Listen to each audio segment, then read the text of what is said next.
Hello, everyone, and welcome to The Spiritual American. My name is Dr. Ann O'Hare, and I'm your host. And today we will talk about the pain of desire. This is a subtle topic, but I think we'll be able to make sense of it. We'll have a little talk and then some reflection questions. But before we get started, please consider sharing, and subscribing. As you know, that helps to get this content out to more and more people. And of course, please consider sharing with your friends and family as well. So the pain of desire. As I was thinking about this, I have shared several times in the podcast, one of the main events that have happened to me that really brought this to the forefront when I was going for a job and I didn't get it. And maybe sometimes for people that would not be a problem. For me, the desire for the job was so intense. It wasn't just about the desire for the job. It was what I made the job mean. It was all the ideas about myself that I thought were true, like that I deserved it and I was qualified and so forth. So there was a lot of self-esteem caught up in that desire, caught up with the job, whatever the position was. When I didn't get it, all of the pain of all of that attachment and all of that identification and all of that emotional investment came crashing down. And if you were listening to the other episodes, I did share that it took me several years to get over it.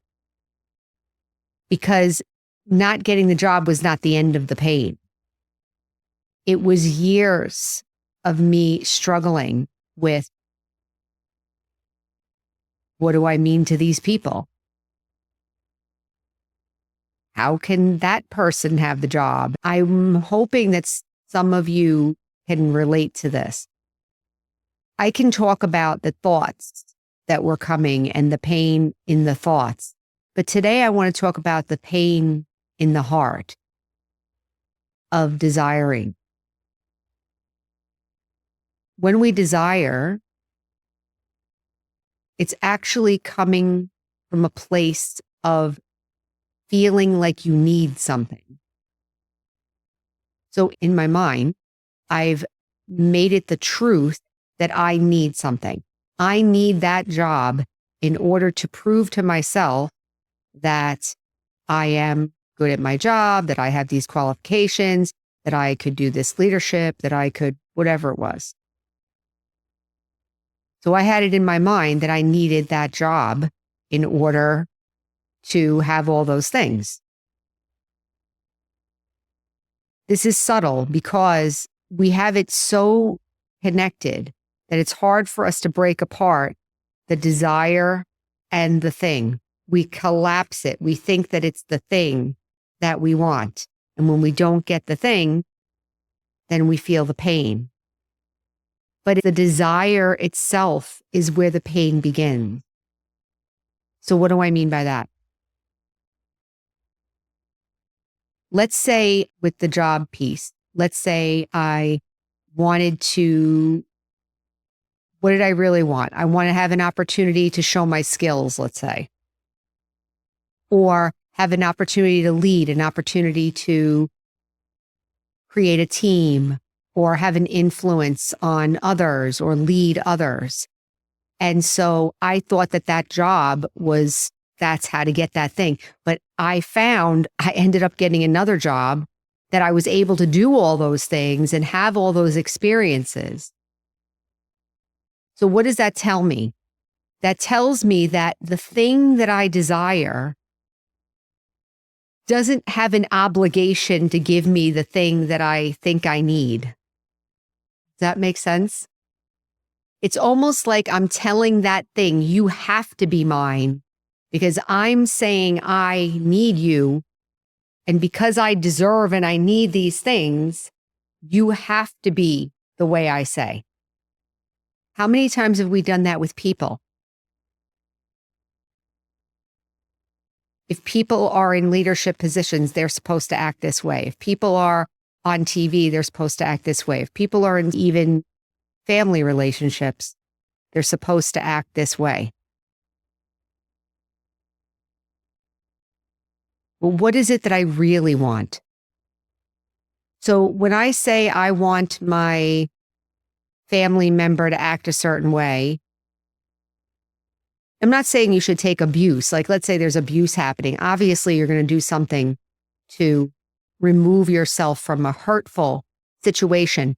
But right now, we're looking at what is it? You could also say expectations, but that word has been used so much. It's really a desire. I want something. So what is it that I actually want? Maybe I want happy relationships. I want peaceful relationships in my family. Let's say I want something with my body. Let's say I want my body to look a certain way. Maybe it's not that I want my body to look a certain way. Maybe it's that I really want the feeling. What is the feeling I want? Confidence, self-esteem, self-respect, feeling comfortable in my own presence. Is the body responsible for that?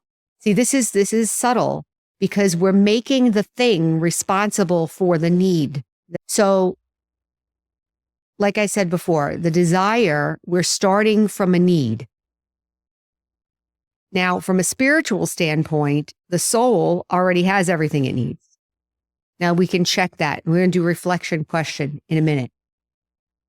But as a soul, if I'm peaceful and still, do I actually need anything?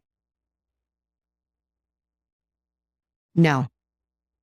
But of course, through life, as we're living our life, there are moments where we recognize, wow, this is not the way I would like it. And then maybe we're not in touch with what it is we really desire, and we're trying to make the others responsible or the situation responsible for giving me what I desire.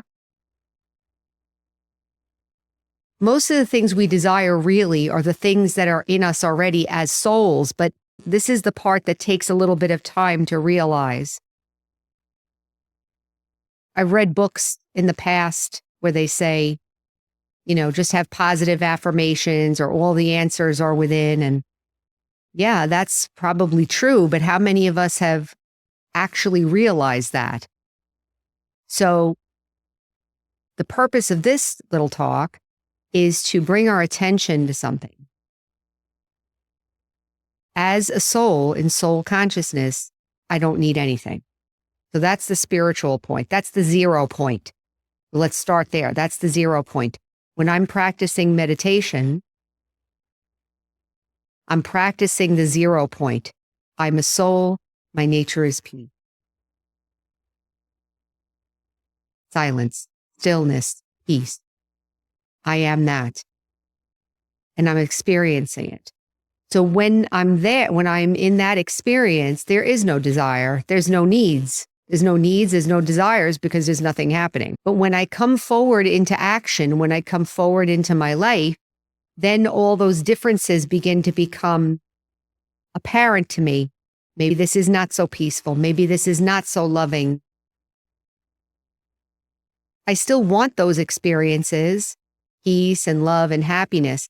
But the pain of desire is when I internally try to make something outside myself responsible to give me or make me happy or give me peace or make me feel comfortable inside myself or give me the job that's going to fulfill all my desires.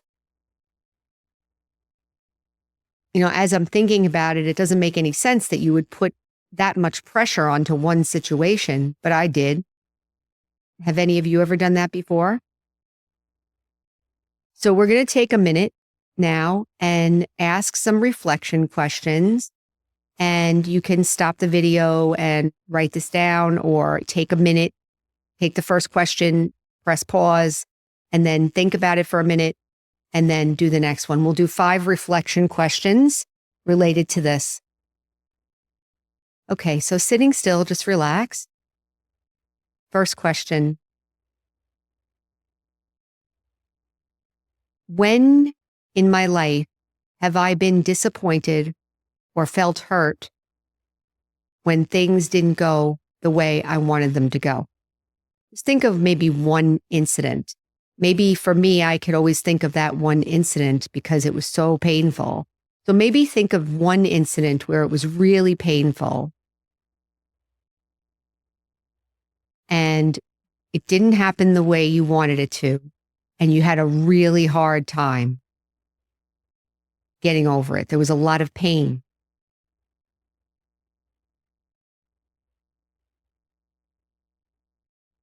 Second question. Can I now identify what it was that I actually wanted? So what feeling or what experience did I want that I kind of pinned onto that outcome? What did I want to feel or experience? Did I want to experience happiness, self-esteem, harmony, love, belonging? What is it that I wanted to experience that I attached to that thing? What did I really want? And what did I attach to that thing? So just reflect for a moment.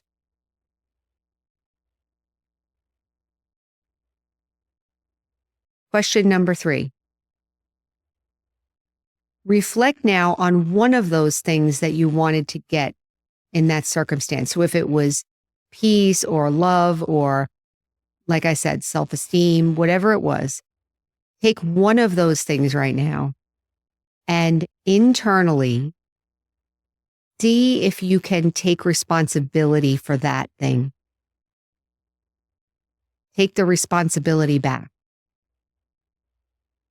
Like in your memory, that job was not responsible to give me self-esteem. That job was not responsible to give me that. I can generate that or make that happen. It's not anything on the outside's responsibility to give me that. So take a moment and see if you can do that. Take one of the things that you were looking for and see if you could take the responsibility back for that.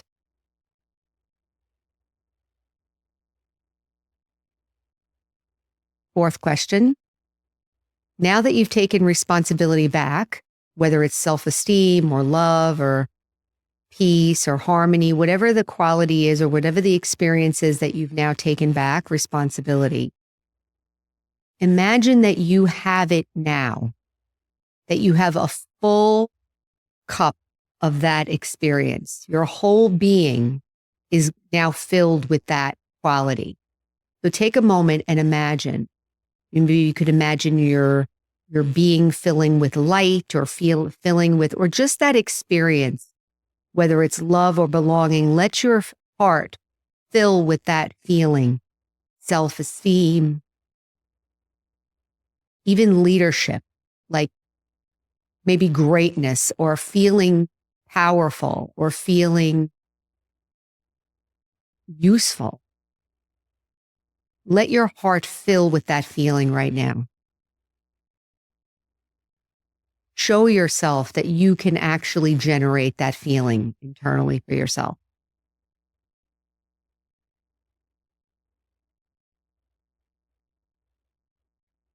Okay.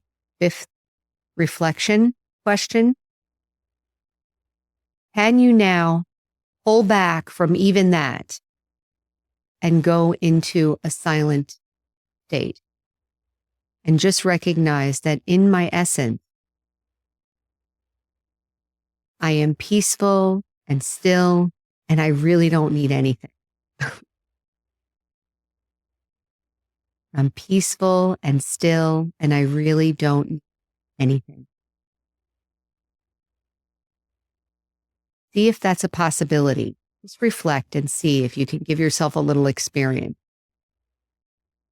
I can pull myself into silence and I'm perfectly okay. Just being here, perfectly fine. I don't need anything.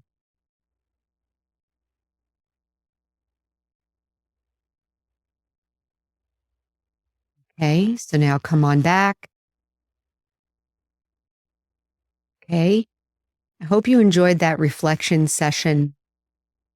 I think it's important to be able to take a moment and go through some of the ideas and try to have experiences. Very helpful. So I'll leave it there today. I hope that gave you something to think about. And so our slogan is heal, empower, and serve. And until next time, take care.